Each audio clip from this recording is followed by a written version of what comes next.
p.m. at a Love's in Carlisle, Pennsylvania.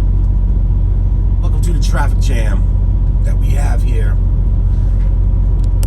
I'm right off of 76. 81's right down the road, so this is a major thoroughfare. Right next door to me is a Petro. I'm at a Flying J. And down a ways a little bit on your left-hand side is a Flying, or a Pilot, I should say. Anyway, I'm here. Got 100 miles to go. Out of 1,000 miles, I left Saturday or Sunday morning, I should say, out of Springfield.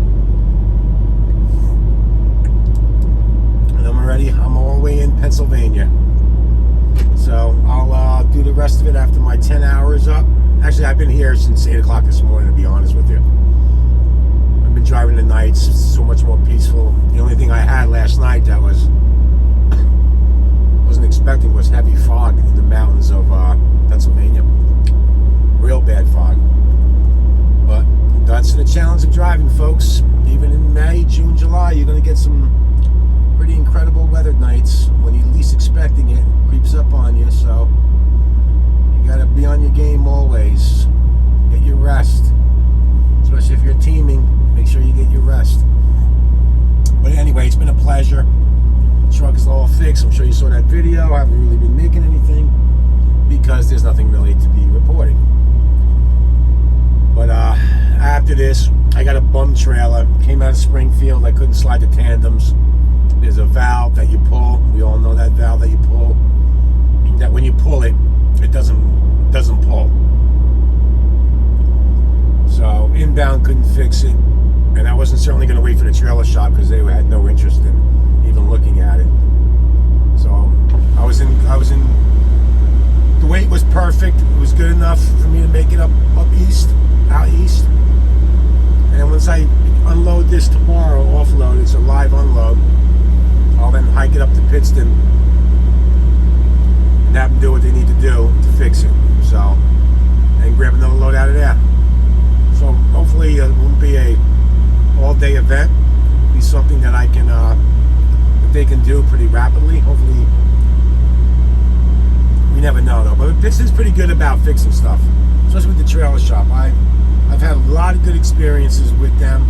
I've come in there with numerous issues and had me pull right into a bay, back it into a bay, and worked on it. So never had a gripe. I have more of a gripe at Springfield than I do here at Pittston. So once that's done, I want to run for it will be 2 weeks from Wednesday, so then I can go home.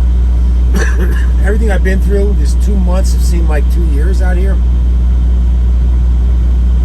I've been running and shut down and run, shut down, run and shut down, and the moral of the story is, out of the 6 weeks, I'm on my 6th week, I've had 2 checks in 6 weeks.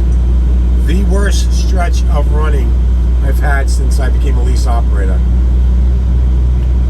So hopefully all the bad luck and all the situations that are negative are behind me, and I can keep running forward. I just wanted to bring you what a Love's looks like at 6:30 at night in Pennsylvania, or for that matter anywhere there's a Love's. It's an absolute catastrophe. It seems to be moving now. I always try to set myself up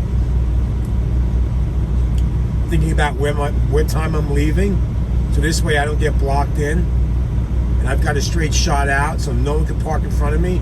This truck is just part of the Love's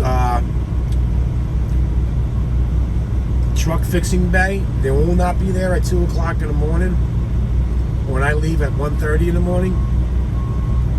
So always try to remember, especially the newbies, where you're parking, because these truck stops can absolutely jam pack. And as my trainer told me, if it fits, it sits. And there's been many a times where I had to knock on windows and say, you got to move your truck, buddy, because I can't get out. So after doing that a numerous amount of times, I always try to find the righteous parking spot. And that's why I choose to drive nights. A, the roads are empty, and And B, when I get to a truck stop, I can choose any spot basically I want,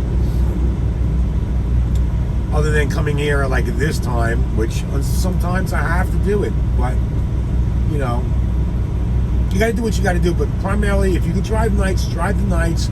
Park in a great spot, so this way it's easy out. It's no stress when you first get going in the morning. And set yourself up for success. Try to set yourself up where your truck's not getting dinged and banged. And I don't know what this guy's going to do, but he's going to attempt to do a back here between two trucks. This ought to be interesting.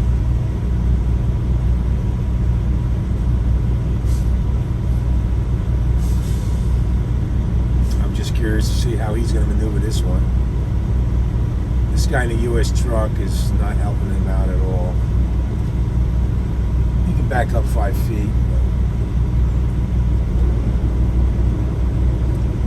I like to watch these scenarios because it makes me a better driver too. It makes me a better backer. What can I do? What can I do?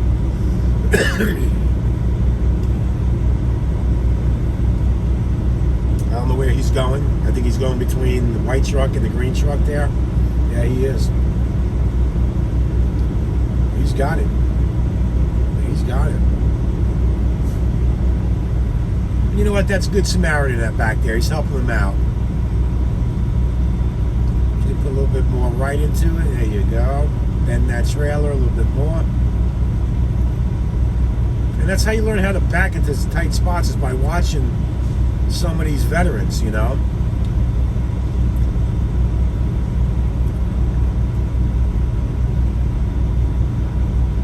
And this guy in the Peterbilt, the green Peterbilt there, the teal, he doesn't want his nose taken off. He knows what he's doing, this guy. You can see he's confident. He'll slide his tandems up. Actually, the best thing to do, let me see, is to slide the tandems all the way to the rear because you have less of a bend. And I think this guy's going to bring the tandems forward. Nope, he's doing exactly what I thought he was going to do. Slide those tandems all the way up. That's how you do it, folks. When you're in a tight spot, and I've done this before, you slide your tandems all the way to the back, you get less of a bend, you get less of a break. You would think moving them forward would be, but moving them forward, the brake is too harsh. So he got in there because he was able to slide his tandems. That's an old timer's trick that someone taught me in Nebraska. Less of a swing when the tandems all the way in the back. Little tricks of the trade. This is the real world, folks. Those who are coming into prime training, using reference points to get your license is one thing, but in the real world, it's a totally different, complete opposite of what you're going to learn in PSD. Use PSD for what it's for, to get your license. Then after that, keep your fingers crossed that you get an old-timer, somebody's got more than a couple of years of experience, to show you the tricks. Because inevitably, you're going to have to back at 6 o'clock in the afternoon, or 11 o'clock at night, or 1 o'clock in the morning. Because you've got to shut down. You've got to find a spot. And most people take an easy way out and they park where they want to park, and they block stuff up. Or they line up on outside the rest area, or truck stops, or off ramps, or on ramps. If you have to park on a ramp, make sure you park on an off ramp, not on an on ramp with somebody still doing highway speed. You want to park on the opposite side of that. Less chances of you getting dinged up. Because if they hit you, you're liable. You're not supposed to be parking on the side of a ramp. So keep that in mind. And then at the end of the day, it's do what you got to do to make it work. All right, with that being said, BigH is out. Happy to be running again solo. Truck is looking phenomenal. Truck is running phenomenal. I'm out.